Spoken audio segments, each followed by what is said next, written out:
Dan pemirsa, publik terus mengkritik dinasti politik setelah MK mengabulkan gugatan batas usia capres yang menjadi jalan tol bagi Gibran untuk menjadi cawapres 2024. Sejumlah pihak menilai pencalonan Gibran bukan hanya mencederai konstitusi, tapi juga demokrasi. Kita akan bahas bersama dengan narasumber, yakni ada narasumber kami, yakni pengamat politik Ubadillah Badrun, Ketua DPP Bidang Politik Partai Perindo Yusuf Lakaseng, dan Ketua Umum Projo Ganjar Haposan Situmorang. Assalamualaikum, selamat malam Bapak-Bapak. Waalaikumsalam Abe, selamat malam. Ya, selamat malam Pak. Ya, saya pertama ke Bang Yusuf Lakaseng. Saya masuk dari apa yang terjadi di tanah air belakangan ini ternyata mulai mendapatkan sorotan dari media asing. Menurut Anda sudah dalam tahapan apa artinya ini? Ya, ini artinya bahwa problem ini serius itu ya, karena media-media ada 30 kalau nggak salah media di luar, media asing yang menyoroti soal pencapresan Gibran ini sebagai satu proses matinya demokrasi di Indonesia. Dan saya kira ini memang serius, dan publik dalam negeri kan tidak kalah riuhnya dengan situasi ini. Demokrasi kan mati itu disebabkan pertama kudeta militer. Yang kedua adalah lahirnya pemimpin otoriter. Nah, pemimpin otoriter ini kan biasanya membunuh demokrasi itu pakai cara represif setelah mempusatkan semua kekuasaan di tangannya. Nah, Pak Jokowi ini unik. Cara dia mengikis demokrasi itu dengan memusatkan semua kekuasaan di tangannya pakai cara populisme. Jadi gaya personalnya yang populis itu mempesona publik, dan kemudian dia memperoleh approval rate yang tinggi. Lalu kemudian itu dianggap oleh dia seperti cek kosong gitu loh, yang bisa apapun akan dia lakukan, rakyat akan dukung saja. Nah, dalam tahapan ini Jokowi salah mengira soal dukungan publik dan approval rating yang tinggi itu. Padahal kan itu sesungguhnya bukan cek kosong, tapi itu adalah satu apresiasi publik ketika pemimpin melakukan atau memberikan prestasi atau mengerjakan sesuatu yang baik. Apabila pemimpin itu kemudian berbalik mengerjakan hal yang buruk, apalagi mengkhianati harapan mereka, maka approval rate tadi itu seperti membangun istana pasir. Dia akan disapu oleh ombak sedikit saja langsung rata tanah gitu. Nah, ini kira-kira yang sedang dialami oleh Pak Jokowi saat ini. Jadi dia menganggap bahwa approval rate itu adalah cek kosong, dan itu kesalahan besarnya. Dia nggak tahu bahwa selama ini legitimasi dia itu adalah lahir dari kepercayaan rakyat. Nah, rakyat kita kan oleh arus informasi yang deras akibat perkembangan teknologi, digitalisasi, dan medsos yang sampai pada era kita sekarang ini, itu nggak bisa lagi. Semua orang bisa mengakses informasi, semua orang bisa mengaktualisasikan pikiran, opininya, dan pendapatnya. Dan hari ini saya kira Jokowi menikmati itu. Publik mengecam dia dengan dari perspektif macam-macam.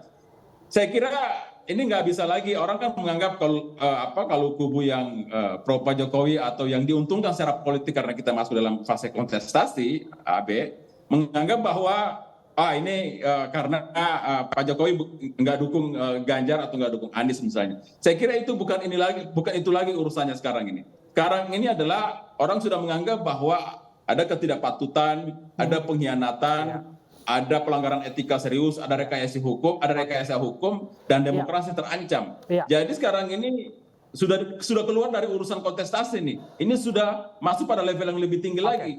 Jokowi sedang menghancurkan demokrasi di Indonesia. Ya, saya kemudian bergeser ke Kang Ubed. Kang Ubed, betulkah demikian ini kaitannya dengan kepercayaan publik yang barangkali kalau kita lihat apa yang terjadi di sini sudah mendapatkan sorotan dari media asing? Apakah betul yang disampaikan oleh Bang Yusuf Lakaseng tadi bahwa akan menggerus kepercayaan publik terhadap Pak Jokowi?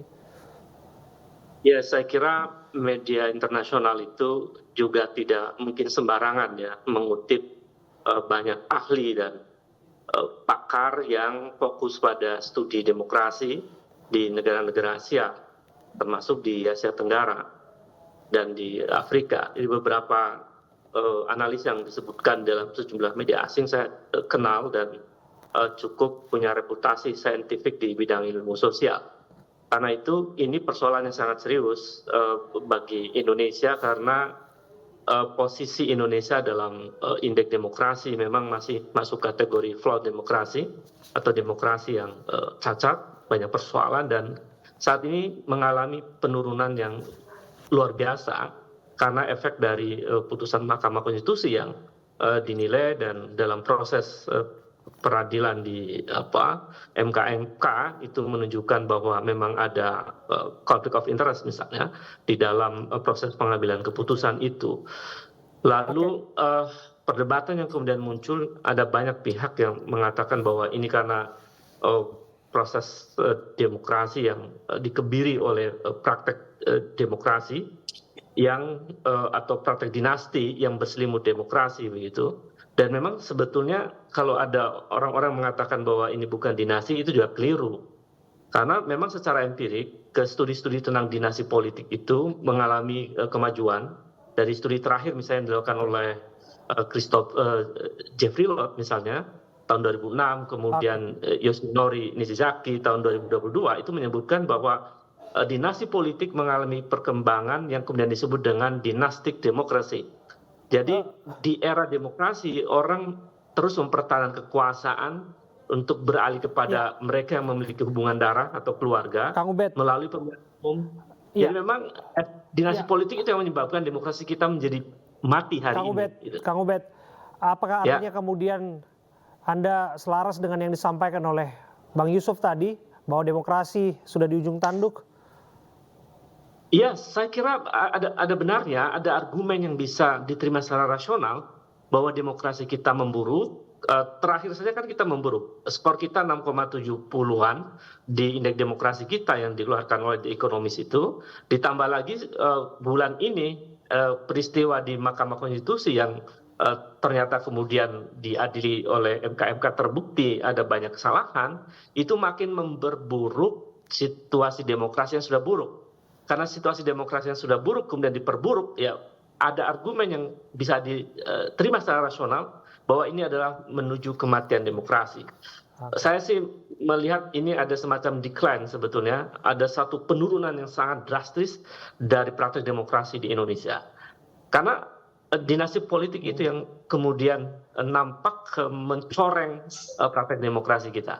Oke, saya bergeser ke Pak Aposan. Pak Aposan, apa yang Anda ingin komentari mengenai carut-marut yang sudah terjadi, bahkan disebutkan tadi media asing juga sudah sampai memberikan sorotan tajam mengenai apa yang terjadi di Republik ini?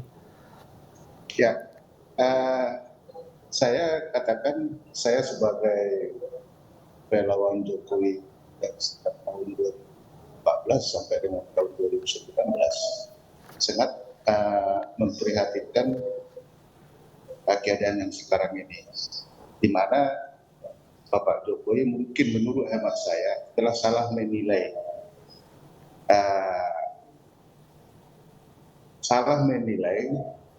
kepuasan masyarakat tentang dirinya tentang kepemimpinan ini. Di mana belakangan ini kita lihat dengan adanya putusan Mahkamah Konstitusi seolah-olah ini didorong-dorong anaknya untuk menjadi calon wakil presiden. Dan ini sangat melukai demokrasi yang coba kita bangun setelah masa reformasi. Kalau ini yang terjadi, kita setback bahkan jauh ke belakang, demokrasi kita menurun. Saya sebagai relawan Jokowi kata dahulu dan sekarang kami secara bersama-sama menyatakan mendukung Bapak Ganjar untuk calon presiden tahun 2024 dan Bapak Mahfud sebagai wakil presiden. Kami tegaskan tindakan-tindakan Bapak Jokowi misalnya yang mengumpulkan beberapa relawan-relawan dan menyatakan di beberapa forum bahwa dia mempunyai relawan, ini kan artinya adalah dia sangat mengabaikan demokrasi yang dia tidak membangun demokrasi yang baik, tapi membangun suatu golongan yang mencintai dia. Dan saya Tunggu sebagai dulu sampai relawan, sana Pak Aposan. Tunggu saya- sebentar. Anda Ya. sendiri kan bagian dari Ketua Umum Projo yang disebutkan relawan yang bersangkutan.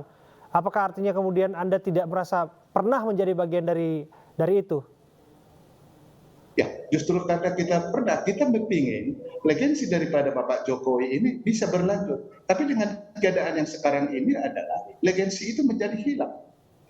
Saya berkeliling hampir seluruh Indonesia dengan semenjak dideklarasikan Gibran, banyak yang komplain dan harus saya tegaskan di sini supaya semua orang pihak dan teman-teman relawan bahwa relawan Jokowi pada masa itu adalah bukan sebagai harta warisan yang harus diwariskan kepada anaknya.